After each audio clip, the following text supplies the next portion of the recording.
Hey, good morning everybody. How y'all doing? This your boy Rob Thomas Jr. and this is the real news behind the news. Oh yeah, today is Wednesday, February 13th, 2019. And briefly what we're going to talk about on this video here is trouble in the Democratic Party. Now again, here at the real news behind the news, we don't really align ourselves with any political affiliation. We don't align ourselves with any religious affiliation.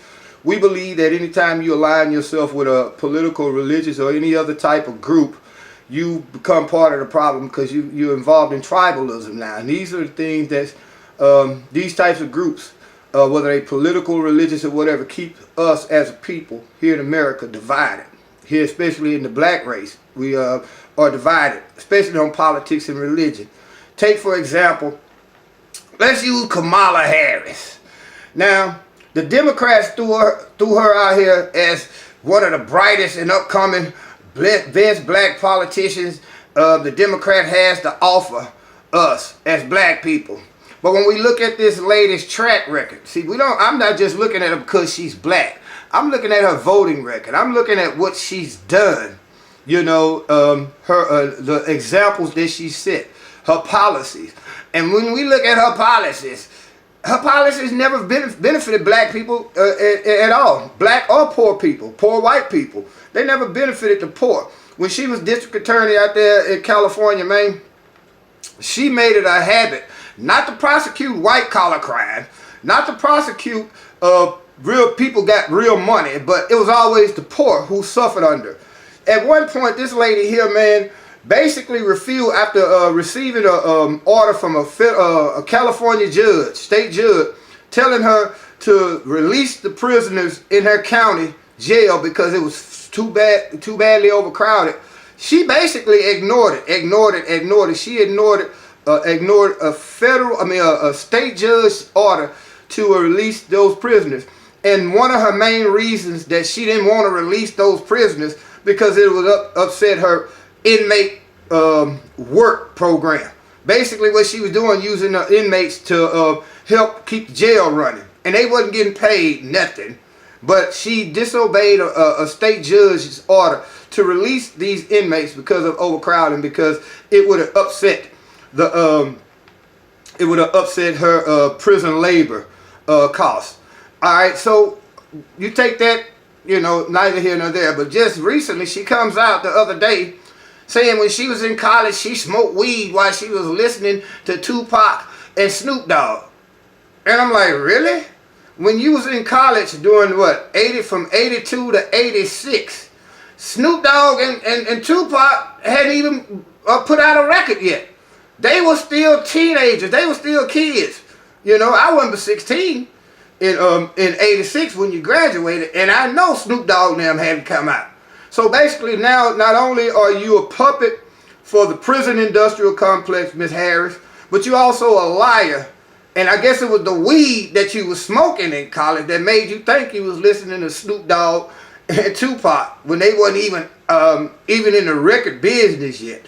You know what I'm saying? But this proves to us that the two-party paradigm is false, but especially more so in the Democratic Party. Now, the one candidate, if I was to vote for a Democrat, it would be Tulsi Gabbard, senator from Hawaii. But if you look at it, they don't want her in office at all. They already trying to smear her. She's a war veteran. She's anti-war because she's been over there fighting in Iraq. She knows the horrors of war. She knows these wars that we are participating in is illegal. She's going to be the only one that really has a legitimate chance of beating Donald Trump. But guess what?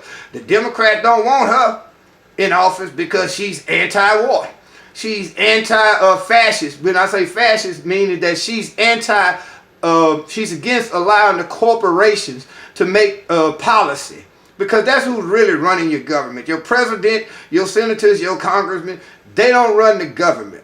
Your corporations do, because they control your politicians through donations, through the lobbyists, through the lobby, you know, through lobbying.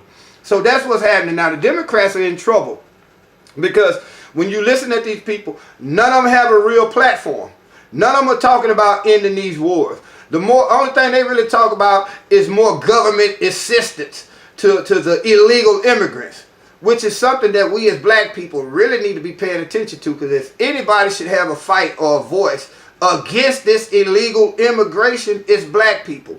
Really all people that's blue collar workers or just service industry workers, because you got to realize what's happening.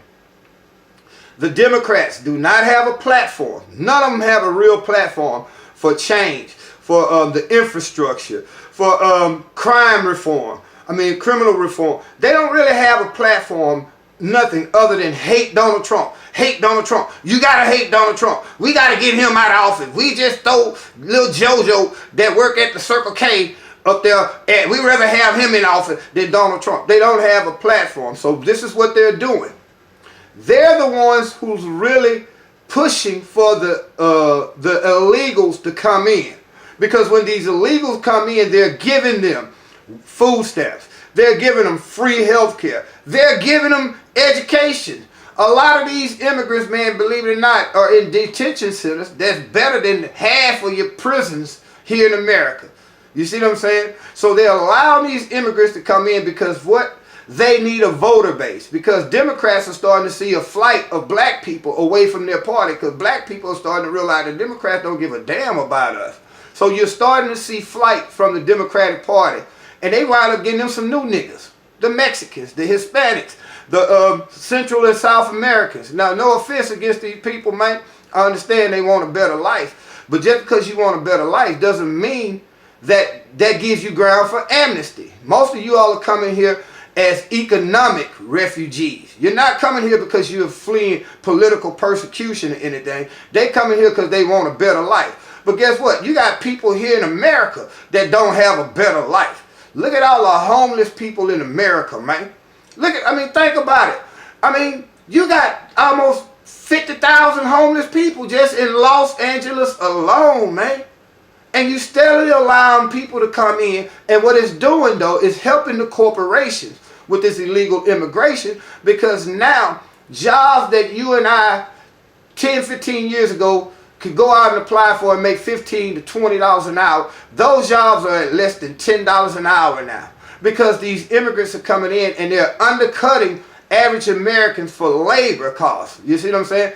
Why pay me $17 an hour plus benefit when I can go hire a couple of illegals and ain't got to pay them but $7 an hour and no benefits? And that's what's happening with the Democratic Party. They cannot beat the Republicans in an election, so they have to flood the country with illegals and allow them to vote illegally. You see what I'm saying? Because if you come into California, you don't even have to have paperwork really to get a driver's license in California. Now you got a bunch of illegals in California that's voting. You see what I'm saying? They're not even citizens of the country. Half of them don't even have proper documentation, and they're actually able to change elections in favor of the Democrats just by sheer numbers. So that's why I say the Democrats are in trouble. Y'all better come up with a platform, or you're going to be looking at 4 more years of Donald Trump. You better get a viable candidate that can beat Trump. And the only two really right now that has a chance of beating Trump is, again, Tulsi Gabbard of Hawaii and Bernie Sanders. I told y'all that in the last election that Bernie was the one to beat Trump, but everybody voted for crooked Hillary, and look what you got now. You got Trump. So if you're a Democrat and you're watching this, you need to start getting on your Democratic leaders and asking them, what is your plan for education? What is your plan for these high-ass insurance costs that we're seeing now, health insurance costs? What is your plan for prison reform? What is your plan for infrastructure development? What is your plan for helping the average American in their day-to-day life? That's what you need to be asking these Democrats, not being starstruck by who they throwing out there in front of you, like Kamala Harris. Yeah, she ain't even black, y'all. I'm just be real. She's part anyway, I think her mom is Jamaican and her dad is Indian, or her dad is Indian, her mom is Jamaican. They just dark. She just look like us. You can tell by the way she treated black people in Los Angeles. She's not really one of us. So don't be fooled by the glitz and glamour. I would rather you be educated, informed, than entertained. A lot of times, your mainstream media is basically tabloid. They try to throw you the shiny suits and shiny shoes, the glitz and the glamour, to get you saying, "Ooh, she pretty. I'ma vote for her," without even asking a question. What was she doing when she was district attorney out there in L.A. in Los Angeles County, whatever, Orange County, Cook County, whatever it was? She was district attorney. But black people suffered under her. Poor white people suffered under her because she was locking you all up, locking us up at record numbers, and didn't care nothing about us. Now here she is lying to her, talking about she used to smoke weed while she listening to Snoop and Tupac, and they were still babies when it happened. She's a liar. You can't trust the Democrats. You can't trust the Republicans. Who can you trust? You can trust me, because I'm going to give you the real news behind the news. Say, y'all, if you like this video, hit the thumbs up. If you don't, well, of course, you're welcome to hit the thumb down. But leave your comment. I noticed somebody yesterday wanted me to talk about reparations. I'm trying to get this vehicle running today, and if I can get it done in a timely manner, I'll do a couple more videos just to celebrate. And one of those videos, I will be talking about reparations. I don't think it's going to ever happen, because I was just reading an article last week where they said if they was to give black people reparations, it would be in the trillions of dollars. So you know they ain't finna do that. They ain't finna do that. But I bet you if we get those Israelis over there, the Israeli government, to say that black people need reparations, they'll find a way to give us some reparations, because your government is controlled by the corporation and the Israeli government. Hey, this your boy Rod Thomas Jr. Hey, subscribe to our channel if you new. Hey, we don't know everything, but we know a lot. We just trying to get people to think a little bit different than what we have been programmed through our television, our radios, through our internet. We just want you to think a little bit different, man. So until y'all hear my voice on another one of these videos, hey, y'all be blessed.